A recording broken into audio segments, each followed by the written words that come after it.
So some people do wonder, is the medicine worse than the disease? Especially when you see that only about 10, 15 people have died in Shanghai in the last month from COVID. And all of them, I believe, were over the age of 60 and were unvaccinated. And so for a lot of people, they're saying, well, we see pictures of all of the people who are sent away into the quarantine centers, and about 300,000 Shanghainese have been sent to these giant centers. Some of them have been exhibition halls that have been converted into 15,000 bed quarantine centers. And most of them have asymptomatic. Most of them, you see videos of them dancing and they're still doing Tai Chi or dancing. So a lot of people do wonder, is it worth it?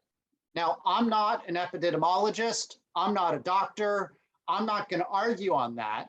My belief, if you're just asking me as a human or as an economist, is that zero COVID makes sense for China, or dynamic zero COVID continues to make sense because a lot of people will get sick.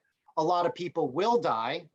However, I think Shanghai, when the situation got so bad, you reached the point where maybe zero COVID didn't make sense for Shanghai specifically. What I would have considered doing is keeping zero COVID for the rest of China, but easing it in Shanghai, using us as a case study to see how many people would get truly sick, would people truly die. Let us continue to work, let us be open, but lock Shanghai down from the rest of the country and almost view Shanghai as a separate country. That's probably what I would have done.